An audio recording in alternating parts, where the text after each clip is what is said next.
Everyone, welcome back to my channel. কেমন আছো তোমরা সবাই? আশা করছি সবাই খুব ভালো আছো। আমরাও ভালো আছি। ঘড়ির কাঁটায় এখন সময় দুপুর ওই 3টে মতো। তবে চলো আজকের ব্লগটা এখান থেকেই শুরু করা যাক। আশা করছি আজকের ব্লগটা দেখতে তোমাদের ভীষণ ভালো লাগবে। আগের দিনের ব্লগে তোমরা তো সবাই দেখলেই ঘরে আজকে প্রচুর কাজ ছিল। মানে ওই ধুলোবালি পরিষ্কার কাচাকুচি এই সমস্ত কিছু সেরে এখন সবে আমি স্নান করে উঠলাম। আর জানো, ওই ঘরের কাজ যখন করছিলাম তখন না ভাতটা করে নিয়েছিলাম, যাতে করে এখন আর কোনো মাথায় চিন্তা নেই যে ভাত বসাতে হবে বা কিছু। তবে একটু ডিম অমলেট করব তাই ঠিক করেছি, কারণ ভাত হয়ে গিয়েছে আর ডাল সিদ্ধ হয়ে গিয়েছে। এখন শুধু একটু ডিম অমলেট করব। বড়বাবুকে জিজ্ঞাসা করছিলাম যে বেগুন ভাজা খাবে নাকি, তো উনি বললেন যে না, এখন আর বেগুন ভাজা খাবে না। আর আমি এই যে স্নান সেরে এসেছি তো, তাই মুখে একটুখানি মিছরি দিচ্ছি। প্রতিদিনই স্নান সেরে আমি কিন্তু মুখে একটু মিছরির দানা দেই। এই অভ্যাসটা কিন্তু আমার একদম ছোটোবেলার। যখন আমি ছোট ছিলাম তখন ঠাম্মা আমাকে এই অভ্যাসটা করিয়েছিল। তখন দেখতাম স্নান সেরে উঠে ঠাম্মা পুজো দেওয়ার আগেই মুখে না একটুখানি পান দিয়ে তারপরে জল দিত। আর আমি তখন ছোট ছিলাম, তো আমার মুখে আর পান দিত না, মাঝে মাঝে অবশ্য দিত, কিন্তু বেশিরভাগ দিনই মুখে একটু মিছরি দিত। তো মিছরি দিয়ে বলতো যে একটু জল খেয়ে নিতে।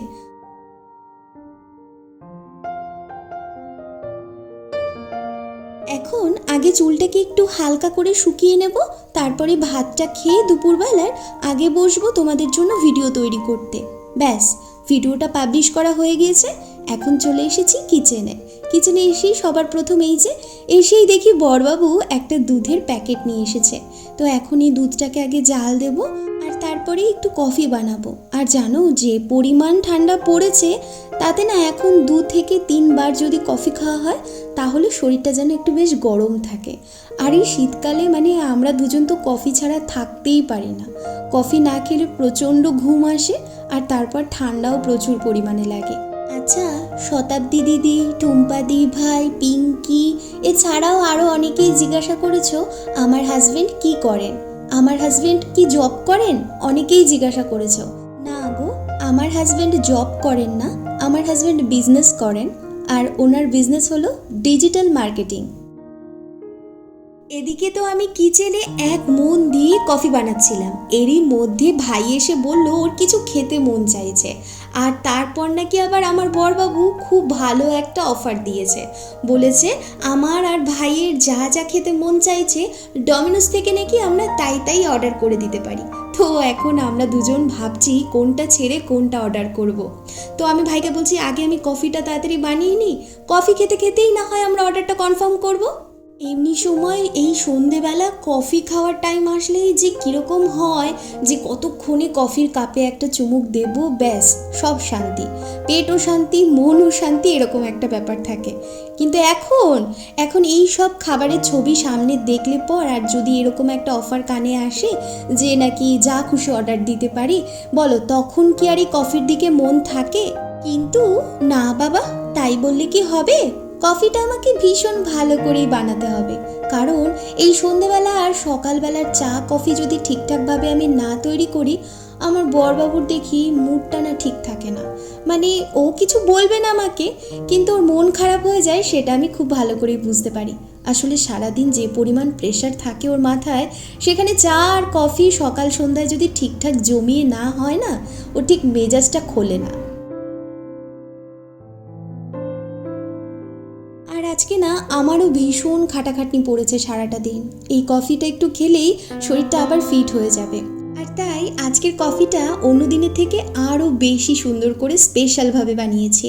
অন্যদিন তো গুঁড়ো দুধ আর কফি দিয়ে কাপের মধ্যে গুলিয়ে নিই, অথবা ধরো এমনি লিকুইড দুধের মধ্যেই কফি দিয়ে করে নিই, কিন্তু আজকে লিকুইড দুধও দিয়েছি আবার গুঁড়ো দুধও দিয়েছি। আজকে জানো তো, কফি খেতে বসে আমরা এই অর্ডারগুলো কনফার্ম করতে করতেই তারপরে ওই একটু টিভি দেখছিলাম, 3জন মিলে গল্প করছিলাম, একটু আড্ডা দিচ্ছিলাম। এরই মধ্যেই দেখি অর্ডারগুলো সবই প্রায় কাছাকাছি চলে এসেছে। তারপরে এই যে ভাই নিয়ে আসলো, ভাই আর বড়বাবু গিয়েছিল এগুলো আনতে। তো এখন ঠিক করেছি কি রাতের খাওয়া দাওয়াটা না আমরা আজকে একটু বেশ তাড়াতাড়ি করে ফেলবো, কারণ এখন এগুলো গরম গরম রয়েছে তো এগুলো এখন খেয়ে নিই। আর ভাই আবার বলছে যদি রাতে তারপরে খিদে পায়, তো আমি ভাইকে বলছি যদি রাতে খিদে পায় ফ্রিজে একটু কেক রয়েছে, তারপরে ডিম রয়েছে ঘরে, তাছাড়াও ব্রেড রয়েছে, তো তোরা কিছু বানিয়ে খেয়ে নিস, আমাকে আর ডাকিস না। হয়তো রাত্রিবেলা আবারও হালকা পাতলা কিছু খাবার দাবারের ব্যবস্থা করতে হবে, দেখা যাক তখন কি খাওয়া দাওয়া করতে চায় ওরা, কিন্তু ভাত রুটি খাবে না এটা একদম কনফার্ম। আর দেখো আজকে আমরা কি অর্ডার দিয়েছি, এখানে রয়েছে গার্লিক ব্রেড, আর আগে ছিল একটা তোমার ওই চিকেন তন্দুরি যে পিৎজাগুলো হয় সেই পিৎজা, আর এইটা না একটা ওই চিকেন উইংস, তারপরে তোমার ওই চিকেনের লেগ পিস, এই সমস্ত কিছু দিয়ে নামটা হলো চিকেন ফিস্তা। আমাদের তিনজনার পছন্দের 3টে খাবার অর্ডার করা হয়েছে। আর ওই চিকেনের আইটেমটা না আমার ভাইয়ের ভীষণ পছন্দের, ও বাড়িতে মাঝে মাঝে এই খাবারটা অর্ডার করে ডমিনোস থেকে।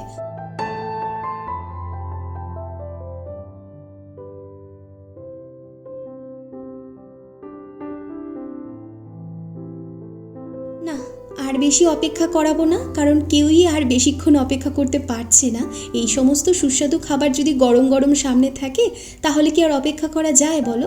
তবে হ্যাঁ, গার্লিক ব্রেডটা খুবই ভালো হয়েছে, এখনও মুখে দেইনি, কারণ এখন সবাইকে আগে এখান থেকে তুলে সার্ভ করব, তারপরে আমি মুখে দেবো। তবে হ্যাঁ, জানো তো, সারা দিন অক্লান্ত পরিশ্রম করার পর যখন পরিবারে কেউ এত সুন্দর সুন্দর অফার দেয়, আর সেই মানুষটা যদি নিজের একান্তই কাছের প্রিয় মানুষ হয়, তাহলে না মনটা এক নিমেষেই ভালো হয়ে যায়। মানে কোনো কষ্টই যেন অনুভব করা যায় না যে সারাদিন কত কষ্ট হয়েছে, কত খাটাখাটনি গেছে, এই সমস্ত কিছু কোথায় যেন এক নিমেষে পালিয়ে যায় মনের থেকে, তাই না বলো? রাতের ডিনার কমপ্লিট করেই আমি চলে এসেছি আমার ঘরে আমার কাজ করতে। ওই যে সকালবেলা তো তোমরা দেখেইছো আগের ব্লগটায়, আমি বেডশিট তুলেছিলাম, তারপরে পিলো কভারগুলো সব চেঞ্জ করেছিলাম। তো সারাটা দিন তো আর এই সমস্ত কাজে হাত দেওয়ার সময়ই পাইনি, কিন্তু এখন চলে এসেছি এই সমস্ত কাজগুলো সেরে নিতে।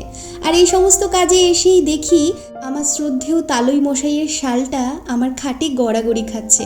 আমার ভাই না এই শালটা গায়ে দেয় জানো তো, আর এই শালটা হলো আমার তালইয়ের, অর্থাৎ আমার ঠাকুরদার বাবার। আমার দাদু যদিও এখন আর বেঁচে নেই, কিন্তু তাহলে ভাবো তার বাবার জিনিস এখনো পর্যন্ত আমাদের কাছে যত্নে রয়েছে। আর এই যত্নটা না আমার মা করেছে, মানে আমার মা, আমার দাদুর মা, দাদুর বাবা, মানে আমার ঠাকুরদার মা বাবার কথা বলছি, তাদের সমস্ত জিনিসগুলো খুব যত্ন করে রেখে দিয়েছে। এই শীতকালটা যখন আসতো না, তখন ওই খাটের তলা থেকে আমার মা ঠাম্মা যখন ট্রাঙ্ক বার করতো, আগেকার দিনে তো ট্রাঙ্ক ব্যবহার করা হতো, সেই ট্রাঙ্কটা যখন খুলতো আমি হুমড়ি খেয়ে পড়তাম খাটের উপর থেকে, কারণ তার মধ্যে ওই পূর্বপুরুষের ব্যবহার করা কিছু জামা কাপড় থাকতো, সেগুলো দেখতে না আমার ভীষণ ভালো লাগতো। কারণ এই যে তালইয়ের কথা বলছি, এ কিন্তু আমাদের এমন একজন পূর্বপুরুষ যিনি জেনারেশনকে অনেক ভালো শিক্ষা দিয়েছেন, আদর্শ মানুষ তৈরি করেছেন, আর অনেক ভালো রেখেছেন আমাদের প্রত্যেককে। তো বাড়িতে দেখবে যখন কোনো শুভ কাজ হয় তখন পূর্বপুরুষকে স্মরণ করা হয়, তো আমরা সব সময় তাকে আমাদের মনের মধ্যে আজও বাঁচিয়ে রেখেছি। তবে জিনিসগুলো যখন এরকম চোখের সামনে আসে না, তখন কিন্তু তাদের কথা বড্ড বেশি মনে পড়ে। আমি কিন্তু কখনোই আমার তালইকে চোখে দেখিনি, কারণ আমার জন্মের অনেক আগেই উনি চলে গিয়েছিলেন। তবে বড় মাকে দেখেছি, মানে ওনার যে স্ত্রী ছিলেন তাকে দেখেছি, কিন্তু আমার মনে নেই, মানে আমি যখন খুব ছোট ছিলাম তখন উনি চলে গিয়েছেন। আমার মা বিয়ে করে যখন এসেছিলেন আমাদের বাড়িতে, তখন বড় মাকে মা দেখেছিলেন। কিন্তু জানো, সবাই আমাকে আজও এই কথাটা বলে, এমনকি আমার বাবা মাও, যে আমাকে না আমার বড় মা ভীষণ ভালোবাসতেন। আসলে আমার বাবা ছিল তার কলিজা, তো বাবার যেহেতু আমি প্রথম সন্তান, তো সেই জন্য ওই যে কথায় আছে না, আসলের থেকে সুদের দাম বেশি, হয়তো সেই কারণেই আমাকে বেশি ভালোবাসতো। আর এই বড় মারও কিন্তু ব্যবহার করা শাল চাদর আজও আমাদের বাড়িতে পরম যত্নে রয়েছে। আসলে এই সমস্ত কিছুই না আমার ঠাম্মার পর আমার মা যত্ন করতো। তো ঠাম্মাও চলে গিয়েছে আজকে প্রায় তোমার 13 বছর হয়ে গিয়েছে, আর এখন সেগুলো মা খুব সুন্দর করে যত্ন করে রাখে। এই যত্ন জিনিসটা না আমি আমার মায়ের থেকে পেয়েছি। মায়ের পরম যত্নে কিন্তু আমরা আজকে পূর্বপুরুষের ব্যবহার করা জিনিসটা দুই ভাই বোন হাতে নিয়ে দেখতে পাই, ব্যবহার করতে পারি। আর আমার ভাই তো সব সময় যখনই শালটা গায়ে দেয় তখনই বলে, জানিস আমি কার শাল গায়ে দিয়ে আছি? আমি তখন বলি কার? ও তখন বলে এটা হলো মহেন্দ্রলাল বণিকের। এভাবেই মানুষের যত্ন এবং ভালোবাসায় সংসারের জিনিসগুলি স্মৃতি হয়ে রয়ে যায়। সেই সকালবেলা আমার এই ঘরটা একেবারে এলোমেলো হয়ে পড়েছিল, আর এখন মনে হচ্ছে ঘরটাকে যেন নতুন করে নতুনভাবে আবারও আমি সাজাচ্ছি। চলো, এখন এই যে প্রায় হয়েই এসেছে, এখন শুধুমাত্র এনাদেরকে একটু সুন্দর করে বসিয়ে দিতে বাকি রয়েছে। এই যে এবার কি করছি বলো তো, সব কটা আমার পুতুল একদম আমার মাথার পাশে রেখে দিচ্ছি। ব্যাস হয়ে গেছে আমার ঘরটা সাজানো। এবার তোমরা দেখে বলো তো আমার ঘরটা কতটা সুন্দর লাগছে।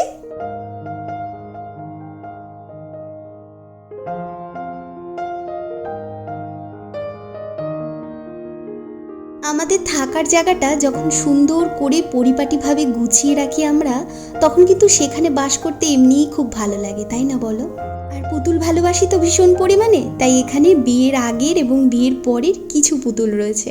এছাড়াও আমার অনেক পুতুল রয়েছে জানো, যেগুলো আমার বড়বাবু বিয়ের আগে আমাকে গিফট করেছিল। আজকের মতো তোমাদেরকে এখানেই বিদায় জানাচ্ছি। দেখা হচ্ছে পরবর্তী ভিডিওয়ে। টাটা।